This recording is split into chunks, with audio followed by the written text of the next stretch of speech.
ఎన్టీఆర్ గారి సినిమా దేవర తెలుగునాట ఎంత పెద్ద ఘన విజయం సాధించిందో మనం చూసాము. అయితే ఇటీవల కాలంలో అది జపాన్లో కూడా రిలీజ్ అయింది. అయితే మరి అక్కడ కలెక్షన్స్ పరంగా ఎలా ఉంది? ఎన్టీఆర్ గారికి అయితే అక్కడ ఫ్యాన్స్ మాత్రం చాలా ఎలా ఉన్నారో మనకు అందరికి తెలిసింది, ఎందుకంటే RRR టైంలో మనం చూసాము. సో ఇప్పుడు మరి దేవర గురించి ఎక్కడ కూడా ఏం వినిపించట్లేదు న్యూస్. మరి ఇంతగా ఆ సినిమా అక్కడ హిట్ అయిందా లేదా అనేది మనకు తెలియజేయడానికి మనతో పాటు ఉన్నారు ప్రముఖ సీనియర్ జర్నలిస్ట్ యజ్ఞమూర్తి గారు.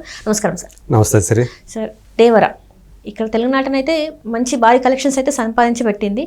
ఇటీవల మొన్న మనం చూసుకున్నట్టయితే జపాన్లో రిలీజ్ అయింది దేవర. మరి ఇప్పుడు అక్కడ కలెక్షన్స్ పరంగా ఎలా ఉంది ఏంటి సార్ అసలు? దేవర మార్చి 28వ తేదీన జపాన్లో రిలీజ్ అయింది. తెలుగు వర్షనే, కాకపోతే జపనీస్ సబ్ టైటిల్స్. సో అక్కడ వాళ్ళు కూడా అందరూ కూడా జపాన్లో వాళ్ళందరూ కూడా అలా ఒరిజినల్ సినిమా చూడటానికి ఇష్టపడతారంట. కాకపోతే అర్థం కావడానికి, డైలాగ్స్ అర్థం కావడానికి వాళ్ళకి సబ్ టైటిల్స్ కావాలి వాళ్ళ భాషలో. అలా అక్కడ అన్ని సినిమాలు కూడా అదేవిధంగా రిలీజ్ అవుతాయి. ఆ సబ్ టైటిల్స్ కోసమే కొంచెం గ్యాప్తో అక్కడ రిలీజ్ అవుతాయి. ఏవైతే డిమాండ్ ఉంటుందో జపాన్లో, జపాన్ ప్రేక్షకులు ఇక్కడి సినిమాలు ఏవైతే వాటి ఎదురు చూస్తుంటారో క్యూరియాసిటీతో, అలాంటి సినిమాలు మాత్రమే అక్కడ రిలీజ్ అవుతుంటాయి. ప్రతి సినిమా, ప్రతి తెలుగు సినిమా లేదా ప్రతి తమిళ సినిమాలు, ప్రతి హిందీ సినిమా అక్కడేం రిలీజ్ కావు. ఇక్కడ ఏదైతే పెద్ద విజయం సాధించాయో అక్కడ జపనీస్ ప్రేక్షకులు ఏ సినిమా చూడాలని చెప్పేసి ఆసక్తిని కనపరుస్తూ ఉంటారో ట్రెండ్స్ ద్వారా తెలిసిపోతుంటుంది, సోషల్ మీడియా ట్రెండ్స్ ద్వారా. అలాంటి సినిమాలు మాత్రమే డిమాండ్ ఉన్నాయి అనుకున్న వాడే రిలీజ్ చేస్తారు. ఎందుకంటే ఈ ప్రాసెస్ అంతా కూడా తలనొప్పి వ్యవహారం. మళ్ళీ అక్కడికి వెళ్ళి ప్రమోట్ చేయాలి దాన్ని, అది ఖర్చుతో కూడుకున్న వ్యవహారం. ఫర్ ఎగ్జాంపుల్ ఇప్పుడు దేవర సినిమాకి వచ్చేటప్పటికి జూనియర్ ఎన్టీఆర్ అలాగే కొరటాల శివ ఇద్దరు కూడా వెళ్ళారు. ఎన్టీఆర్తో పాటు ఆయన మిసెస్ కూడా వెళ్ళింది, లక్ష్మీ ప్రణతి. సో మొత్తాన్ని వీళ్ళందరూ కూడా అక్కడ ప్రమోషనల్ ఈవెంట్స్ కానివ్వండి, ఇంటర్వ్యూలు కానివ్వండి, ఇవన్నీ చేయడానికి ఈ ప్రమోషన్ కోసమే ట్రాన్స్పోర్టేషన్ కానీ ఇవన్నీ కూడా 2 కోట్ల రూపాయల పైనే అయిందంట ఖర్చు. మరి చాలా ఆశావహ భావంతో రిలీజ్ చేశారు. ఎలా ఉంటుంది అంటే, ఎందుకంటే దేవర గురించి అక్కడ చాలామంది వెయిట్ చేశారనే సమాచారం. జూనియర్ ఎన్టీఆర్కి RRR తర్వాత మంచి ఫ్యాన్ ఫాలోయింగ్ అక్కడ వచ్చింది. ఈయనకే కాదు, రామ్ చరణ్కి కూడా. వాళ్ళిద్దరూ కూడా అక్కడ ఇప్పుడు బాగా ఫెమిలియర్ వాళ్ళ పేర్లు. తెలుగు కొంతమంది జపనీస్ ఆడియన్స్ అక్కడ వాళ్ళు తెలుగు కూడా నేర్చుకుంటూ ఉన్నారు. సో ఎన్టీఆర్ వెళ్ళినప్పుడు ఒక అమ్మాయి అయితే తెలుగులో మాట్లాడింది. తెలుగులో ఆయనతోటి క్యూట్గా తెలుగు నేర్చుకుంటుంది. కాపీ రైటింగ్ బుక్ ఇచ్చింది, నేను నేర్చుకుంటున్నాను తెలుగు అని చెప్పేసి జూనియర్ ఎన్టీఆర్కి. సో ఇలాంటి క్రేజీ వాళ్ళు సంపాదించుకున్నారు RRR తోటి. ఇప్పటి వరకు కూడా ఇండియన్ సినిమాల పరంగా చూసుకుంటే RRR అక్కడ టాప్ గ్రాసర్ అని చెప్పుకోవాలి. మరి ఇప్పుడు దేవర ఎలా ఉంది? 5 రోజులు 6 రోజులు అయిపోయింది. ఎందుకంటే మార్చి 28. సో పోయిన నెలలో 4 రోజులు, ఈ నెల 2 రోజులు. కానీ మనకు అందుబాటులో ఉన్న సమాచారం ఏంటంటే 5 రోజులకు సంబంధించినటువంటి బాక్స్ ఆఫీస్ కలెక్షన్ ఎంత అనేది మనకు ఒక రిపోర్ట్ వచ్చింది జపాన్లో. అది చూస్తే అంటే ఇక్కడ మరి దేవర అనేది ఇండియాలో వరల్డ్వైడ్గా 450 కోట్ల రూపాయల గ్రాస్ కలెక్ట్ చేసింది. సో వీళ్ళు అక్కడికి వెళ్ళి దానికి ఖర్చు పెట్టడం, నేను ఇందాకే చెప్పినట్టు 2-3 కోట్ల రూపాయలు ఖర్చు పెట్టారు. ప్రమోషన్కి కానివ్వండి, ఆ డిస్ట్రిబ్యూటర్స్ ఖర్చు పెట్టినవి కానివ్వండి, అన్నీ చూసుకుంటే ఆ మధ్యలో ఉంటుంది. సో ఇప్పుడు చూసుకుంటే ఇది మనకు తెలుసు, పార్ట్ 1గా ఈ సినిమా రిలీజ్ అయింది. సో మొదటి రోజు చూసుకుంటే 200 స్క్రీన్ల పైనే రిలీజ్ అయిందంట జపాన్లో. అందులో ఫస్ట్ డే వచ్చేటప్పటికి జపాన్లో అక్కడ ఎన్ అంటారు కరెన్సీని. అక్కడ చూసుకుంటే 8.5 మిలియన్ ఎన్ కలెక్ట్ చేసింది. ఇది మన కరెన్సీలో 4.5 crores అంట. మొదటి రోజు వసూలైన మొత్తం ఇది 4.5 crores. బాహుబలి 2 వచ్చేటప్పటికి 8 మిలియన్ ఎన్ కలెక్ట్ చేసింది. ఇది 8.5 ఇప్పుడు దేవర. అంటే బాహుబలి 2 కంటే కూడా ఎక్కువే కలెక్ట్ చేసింది మొదటి రోజు. సల్మాన్ ఖాన్ టైగర్ 3 అది 7 మిలియన్ ఎన్ కలెక్ట్ చేసిందంట మొదటి రోజు. సో 2 సినిమాలతో పోలిస్తే దేవర్ బెటర్గా ఉంది అని చెప్తూ ఉన్నారు. కానీ వేరేజ్ RRR వచ్చేటప్పటికి అది ఏకంగా 18 మిలియన్ ఎన్.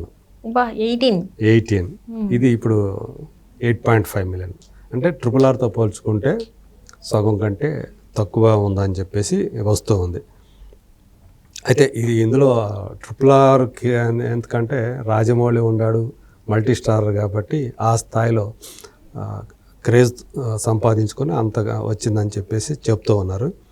ఇక వీకెండ్కి వచ్చేప్పటికి అంటే 30వ తేదీ మార్చి ఫస్ట్ 3 days ఏదైతుందో వీకెండ్ అనుకుంటామో 28, 29, 30 ఇవి వచ్చినప్పటికి 9.6 crores అంటే ఇండియన్ కరెన్సీలో. మొదటి రోజు 4.5 crores వస్తే 3 రోజులు కలిపి 9.6 కోట్ల రూపాయలు వసూలు చేసింది. అదే వాళ్ళ కరెన్సీలో చూసుకుంటే 18.25 మిలియన్ yen కలెక్ట్ చేసిందని చెప్పేసి మన ట్రేడ్ వర్గాల వాళ్ళు అందిస్తున్నటువంటి సమాచారం. సలార్ కంటే జవాన్ సినిమా కంటే ఇది ఎక్కువ అని చెప్పి చెప్తున్నారు. అంటే సలార్ కూడా 18.25 మిలియన్ yen కలెక్ట్ చేసిందంట. అంటే ఈక్వల్ అయింది సలార్తో పోలిస్తే. కానీ జవాన్ వచ్చేటప్పటికి ఇంకా తక్కువ, అది 16.5 మిలియన్ అంట ఫస్ట్ వీకెండ్.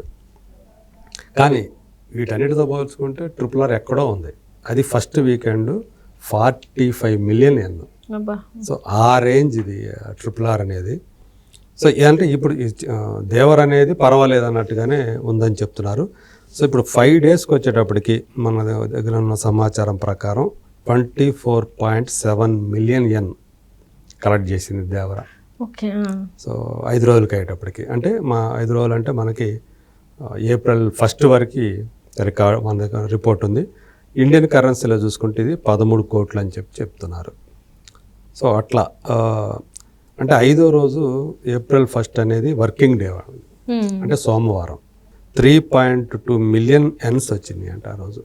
సో ఇట్లా దీన్ని బట్టి చూస్తుంటే ఎన్టీఆర్కి అక్కడ మంచి ఆదరణే ఉంది. ఇవన్నీ వర్కింగ్ డేలో కూడా బాగానే వచ్చింది అని చెప్పి చెప్తూ ఉన్నారు. సో ఏదేమైనప్పటికీ కూడా మొదటి 5 రోజుల్లో 13 కోట్ల రూపాయలు రావటం అనేది చిన్న విషయం కాదు. అంటే యుఎస్లో మనకు వచ్చే కలెక్షన్ ఎట్లా ఉందో ఆ రేంజ్లో ఇక్కడ ఉన్నట్టే మనకు అనిపిస్తుంది.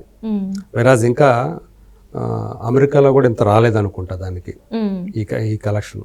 సో ఆ రకంగా చూసుకుంటే జపనీయులు దేవరని బాగానే ఆదరిస్తున్నారు అని మనం అంచనా వేసుకోవచ్చు. ఎందుకంటే RRR అనేది దాని కాన్వాస్ వేరే, అసలు దాన్ని దీనితో పోల్చడానికి లేదు. రాజమౌళికి ఉన్నటువంటి ఆ క్రేజ్ అమేయమైందని చెప్పాలి.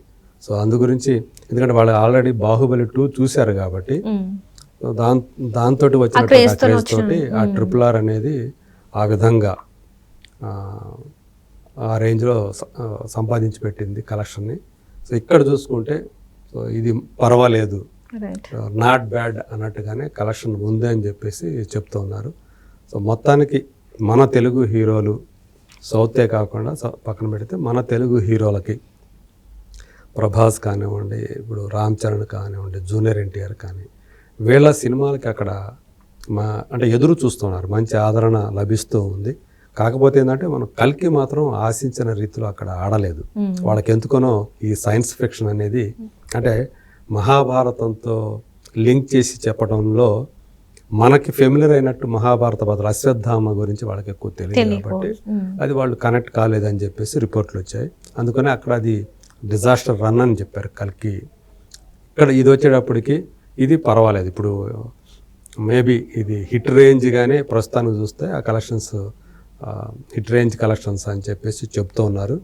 సో రాబోయే రోజుల్లో ఇంకెంత ఇది కలెక్ట్ చేయబోతుంది ఏంటి అనేది మరి wait and see. Right, thank you so much. Thank you.